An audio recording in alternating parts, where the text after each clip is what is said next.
Le AKS-74U est l'une des armes les plus distinctives de la famille Kalachnikov, unique en son genre.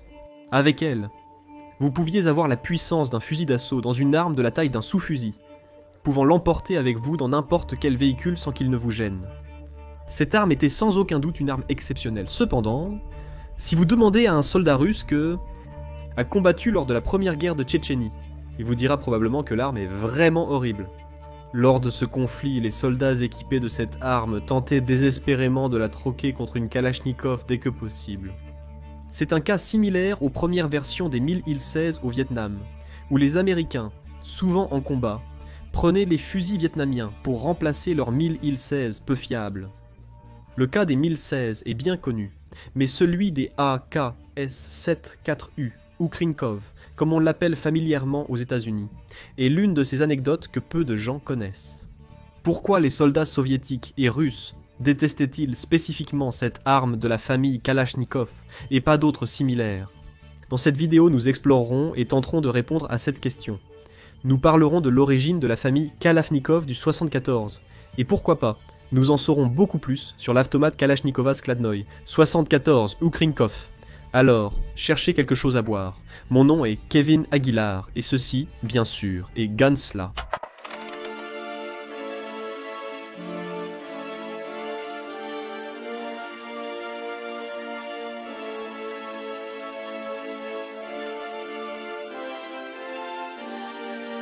« 1974 était une année assez prometteuse pour l'Union soviétique. L'AK-74 venait d'être mis en production de masse, et la nouvelle famille d'armes semblait avoir le même succès que la précédente famille Kalachnikov AKM. Cependant, les ingénieurs qui ont conçu les armes de la série 74 ont oublié un segment assez important de la force armée. Les équipages de véhicules, tant aériens que terrestres, ont duré près de 2 décennies, sans avoir une arme compacte à utiliser dans leur travail pendant les années 60.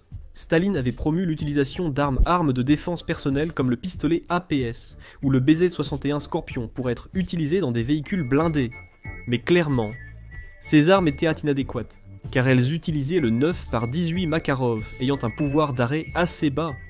Et comme ces armes avaient un très haut débit de tir, la seule manière réaliste de toucher des cibles à plus de 30 mètres était d'utiliser l'arme en mode semi-automatique, donc elle finissait par ressembler plus à des pistolets qu'à des armes automatiques.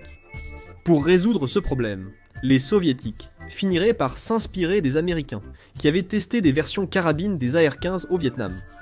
Des fusils comme le XM1777 ont été extrêmement utiles pour les forces spéciales comme les bérets verts au Vietnam. Tout cela a fait qu'immédiatement après le début de la production de l'AK-74, le programme moderne a commencé, qui cherchait à remplacer toutes ces armes compactes par une carabine automatique qui pourrait être parfaitement intégrée dans la nouvelle série Kalachnikov. De même, les armuriers les plus éminents de l'Union soviétique ont présenté leurs prototypes pour ce concours. Igor Skechin, créateur du pistolet APS, a présenté le TKB-0116. Sergei Simonov, créateur de la carabine Samozariani Karabin Systemi Simonova, a présenté le AG-43. Alexander Konstantinov, créateur de la série d'armes AEG, a présenté le AEG-958. Jenny Dragunov, inventrice du fusil de sniper Dragunov, a dévoilé le modèle MA. Et Mikhail Kalashnikov, bien sûr, créateur de l'AK-47, présenterait le PP1. Tous les modèles et par exemple étaient excellents. Et en fait, s'ils n'étaient pas en compétition contre le PP1, ils auraient été approuvés pour leur fabrication. Cependant, le PP1 de Mikhail Kalashnikov a fini par gagner spécifiquement pour la bouche du canon, qui avait un cache-flamme spécial qui supprimait le flash et une partie du son, étant une caractéristique très bonne pour que ces armes puissent être utilisées par des forces spéciales et à l'intérieur des véhicules. De plus, le PP1 partageait presque tous ses composants avec la famille Kalashnikov, donc sa production serait extrêmement simple, étant une arme très modulaire. Mais aussi, ne nous mentons pas, nous savons que tout ce que Kalashnikov inventerait serait accepté par le haut commandement soviétique, bon ou mauvais. Donc dès le début, les autres concepteurs avaient les peu de chance. En 1975, tous les composants de l'armée rouge auparavant nécessaires à une carabine ont obtenu ce dont ils avaient encore besoin. Cependant, des critiques et des problèmes ont rapidement commencé à pleuvoir autour de l'utilisation de l'AK-S74U. Les premiers à renoncer à son utilisation étaient les parachutistes. L'arme avait une taille idéale pour être utilisée par eux. Cependant, la portée effective et sa précision étaient de loin insuffisantes pour remplacer les automates Kalachnikova Skladnoï 74. Les membres d'équipage des véhicules se sont également plaints d'elle. Cependant, ils n'avaient pas le choix et devaient l'utiliser. Et oui ou oui. Leur plainte était orientée vers sa taille excessive. C'était une excellente arme pour se défendre au cas où ils devraient sortir des véhicules. Mais ces cas étaient trop rares pour avoir à porter une arme qui n'était que 20 cm plus petite que l'automat Kalachnikova Skladnoy 74. Pour résoudre ce problème, on leur a donné des étuis similaires à des holsters pour porter l'arme. Cependant, c'était toujours très encombrant, dans les intérieurs vraiment réduits des blindés soviétiques. Pour que vous ayez une idée, voici l'intérieur d'un T-72 soviétique. Comme vous pouvez le voir, c'est un espace très réduit, et avoir un fusil toujours encombrant était problématique. Les Spetsnaz et autres forces spéciales, habitués à l'encombrante lunette de vision nocturne NSPU, se sont le plus plaints, car cette lunette sur les Krenkov couvrait presque toute l'arme. Et selon les anciens agents Spetsnaz, c'était comme avoir 2 briques sur l'arme. La NSPU était généralement inconfortable, mais ses problèmes s'aggravaient sur l'automat Kalachnikova Skladnoy 74. De plus, le silencieux utilisable était le PBS-4, n'autorisant que les munitions subsoniques, en semi-automatique.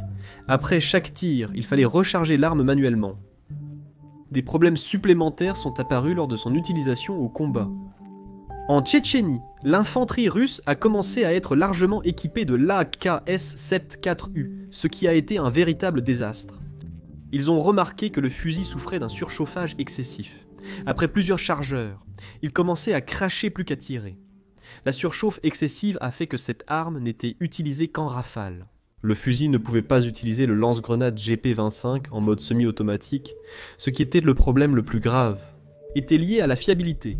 Le canon de l'arme était extrêmement court, et la cartouche qu'il utilisait était intermédiaire.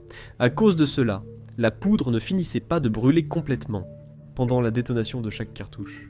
Cela causait 2 problèmes. La poudre finissait par salir le canon et les mécanismes extrêmement rapidement.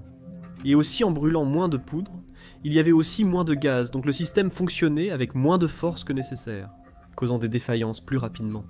La mauvaise réputation de l'AKS-74U parmi les soldats a fait que les Russes, au lieu d'améliorer l'arme pour résoudre ces problèmes, l'ont simplement jetée pour créer de nouvelles carabines et sous-fusils pour chaque rôle. Et c'était une excellente idée, car le principal problème du Krenkov était principalement son design polyvalent. En essayant de satisfaire les besoins de nombreux corps militaires différents, il n'a fini par satisfaire personne. Après les AKS-74U, des armes très bonnes comme la PP-19 Bison ou la PP-19-0, un brevet de technicien supérieur qui était sans aucun doute des armes très singulières et qui remplissaient un rôle très spécifique, le faisant de manière excellente. En 2023, la boîte d'urgence des équipages d'avions n'incluait plus les AKS-74U, mais le PP-2001, une arme beaucoup plus compacte et avec des munitions à haute pression, qui offre une très bonne pénétration dans les gilets Leopard-Ball, même pour cette année. L'armée russe remplacera les AKS-74U par les AM-17 et les AM-17 et les AMV-17, qui entreront en service cette année, malgré cela. Le AKS-74U reste 774 U reste. Très utilisé dans de nombreuses forces de police et militaires du monde, et il semble que sa trajectoire, bien qu'étant un fusil des années 70, n'a pas encore de fin. Si cette vidéo vous a intéressé, vous serez probablement intéressé par cette vidéo, où nous parlons de pourquoi il y avait des armes avec des chargeurs sur les côtés et en haut. Je vous le recommande vivement. Merci beaucoup d'avoir regardé cette vidéo, et à la prochaine. Au revoir.